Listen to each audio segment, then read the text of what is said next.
भक्तगणों, आज आपको भगवत गीता का 13वां अध्याय का शेष भाग हिंदी में भगवत गीता सुनाऊंगा। आप इसको ध्यानपूर्वक सुनें और इस चैनल को लाइक करें, सब्सक्राइब जरूर करें। भगवान कृष्ण भगवान आपका कल्याण करेंगे। सुनिए।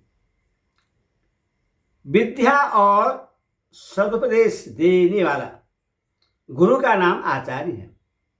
ऐसे गुरु के पास रहकर श्रद्धा भक्तिपूर्वक मन, वाणी और शरीर के द्वारा सब प्रकार से उनको सुख पहुंचाने की चेष्टा करना, नमस्कार करना, उनकी आज्ञाओं का पालन करना और उनके अनुकूल आचरण करना आदि आचार्योपासन यानी गुरु सेवा है। शौचम पद का क्या अर्थ है? शौच शुद्धि को कहते हैं।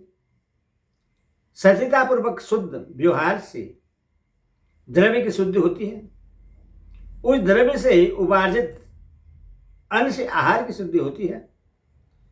यथा योग्य शुद्ध बर्ताव से आचरण की शुद्धि होती है और जल मिट्टी आदि के द्वारा प्रक्षालनादि क्रिया से शरीर की शुद्धि होती है। यह सब बाहर की शुद्धि है। राग, द्वेष और छल कपट आदि विकारों का नाश होकर अंतकरण का स्वच्छ हो जाना भीतर की शुद्धि है। दोनों ही प्रकार की शुद्धियों का नाम शौच है।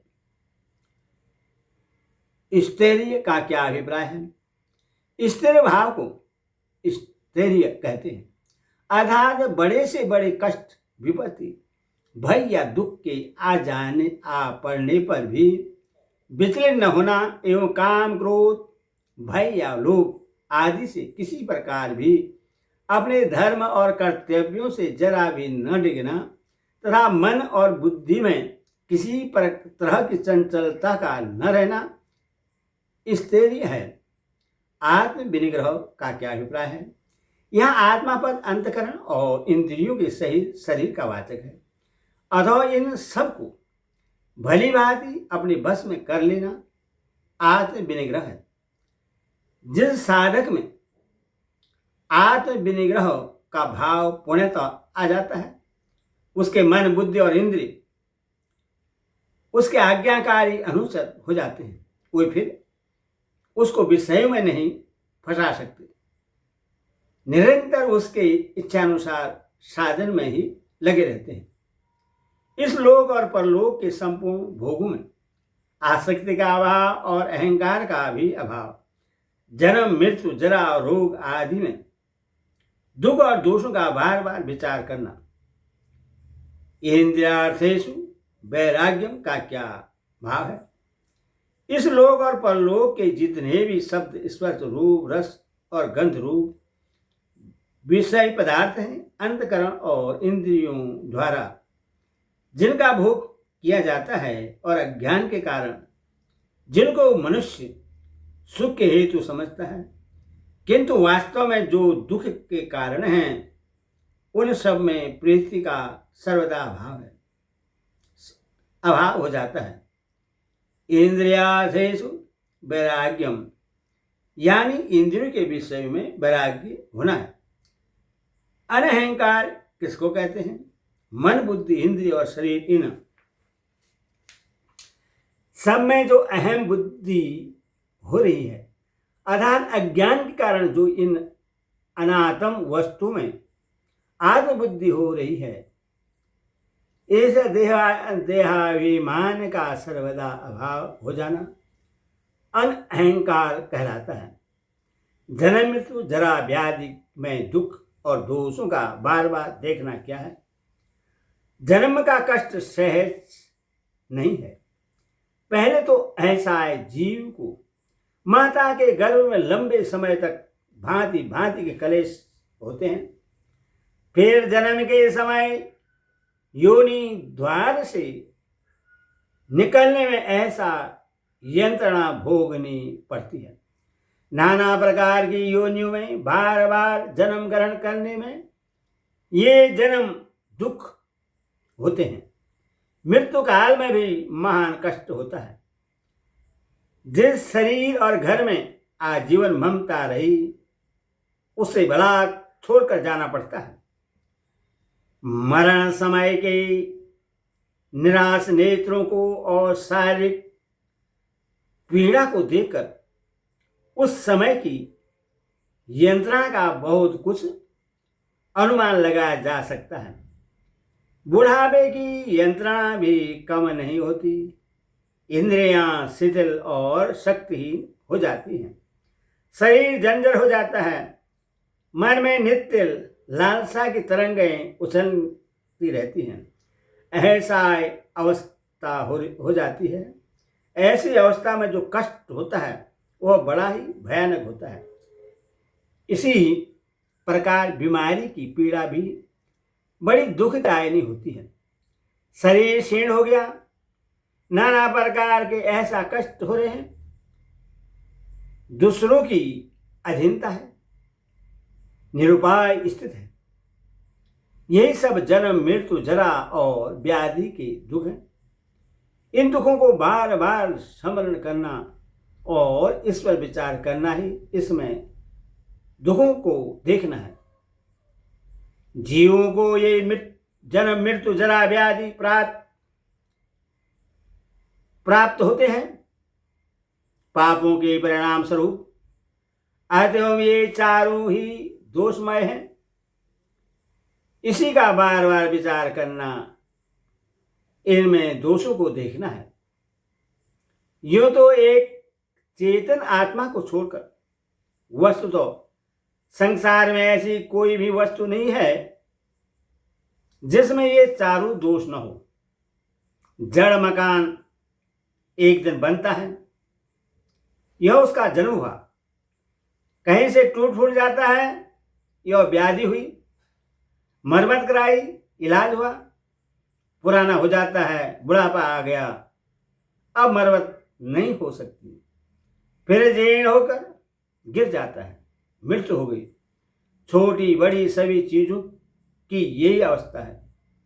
इसी प्रकार जगत की प्रत्येक वस्तु को ही जन्म मृत्यु जरा तथा व्याधिमय देखकर इनसे वैराग्य करना चाहिए। पुत्र स्त्री घर और धन आदि में आसक्ति का अभाव, ममता का न होना तथा पीढ़ी और अपीढ़ी की प्राप्ति में सदा ही चित्त का सम रहना। 8वें श्लोक में जो इंद्रियों के अर्थों में वैराग्य कहा है, उसी के अंतर्गत पुत्र स्त्री घर और धन आदि में आसक्ति का अभाव आ ही जाता है। यहाँ उसी बात को फिर से कहने का क्या अभिप्राय है? स्त्री पुत्र ग्रह शरीर और धन आदि पदार्थों के साथ मनुष्य का विशेष संबंध होने के कारण प्राय इनमें उसका विशेष आसक्ति होती है। इंद्रियों के शब्दादि साधारण विषयों में वैराग्य होने पर भी इनमें गुप्त भाव से आसक्ति रह जाया करती है। इसीलिए इनमें आसक्ति का सर्वदा भाव हो जाने की बात विशेष रूप से पृथक कही गई है। अनभिष्वग का अर्थ अहंकार का अभाव न लेकर ममता का अभाव क्यों लिया गया? अहंकार के अभाव की बात पूर्व श्लोकों ने अनहंकार पद में सर्वस्वता आ चुकी है। इसीलिए यहाँ अनभिष्वग का अर्थ ममता का अभाव किया गया है। मम तत्व के कारण ही मनुष्य का स्त्री पुत्र आदि से घनिष्ठ संबंध हो जाता है।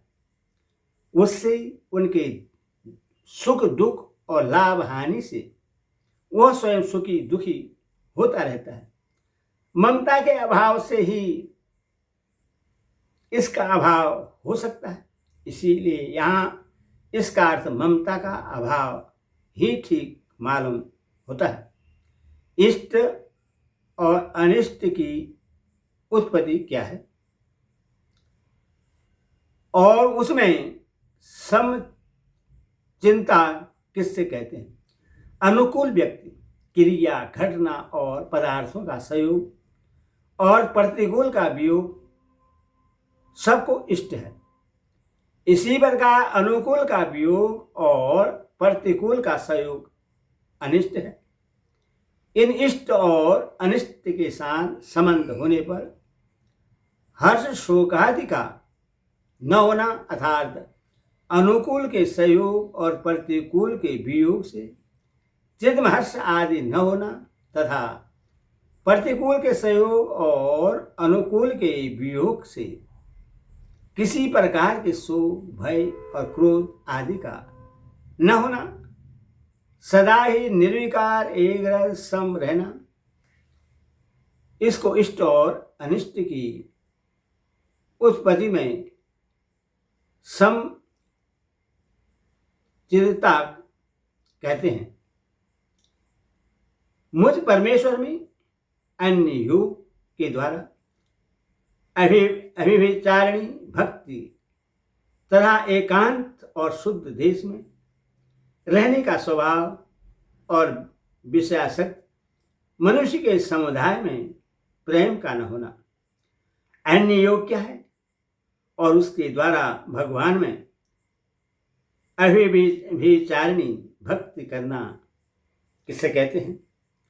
भगवान ही सर्वश्रेष्ठ हैं और वही हमारे स्वामी, शरण ग्रहण करने योग्य, परम गति, परम आश्रय, माता पिता भाई बंधु, परम हितकारी, परम आत्मीय और सर्वस्व हैं।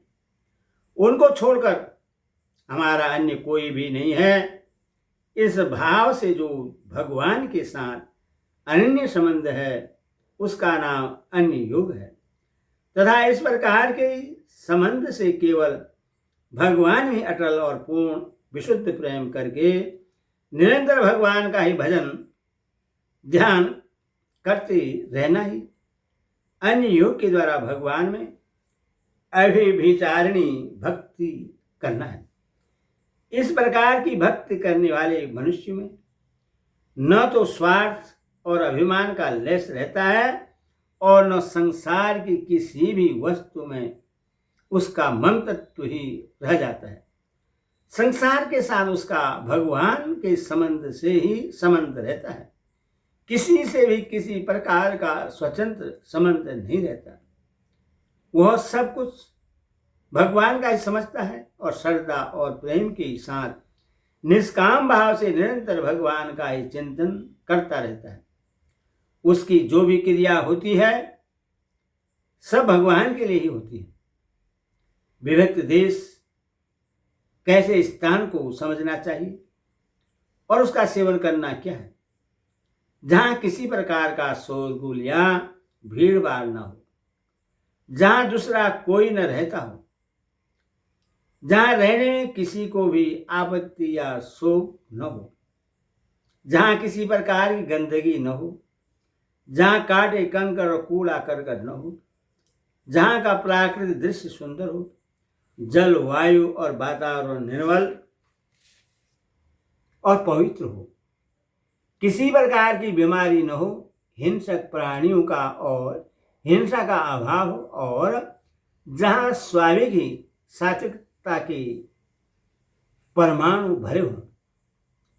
ऐसे देवालय, तपोभूमि, गंगा आदि पवित्र नदियों के तट और पवित्र वन, गिरी, गुहा आदि निर्जन एकांत और शुद्ध देश को विभक्त देश कहते हैं तथा ज्ञान को प्राप्त करने की साधना के लिए ऐसे स्थान में निवास करना ही उसका सेवन करना है।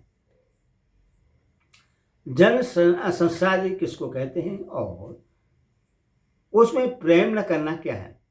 यहाँ जन संसदी पद परमादि और विषयासक्त सांसारिक मनुष्य के समुदाय का वाचक है। ऐसे लोगों के संग को साधन में सब प्रकार से बाधक समझकर उससे विरक्त रहना ही, उनमें प्रेम नहीं करना है।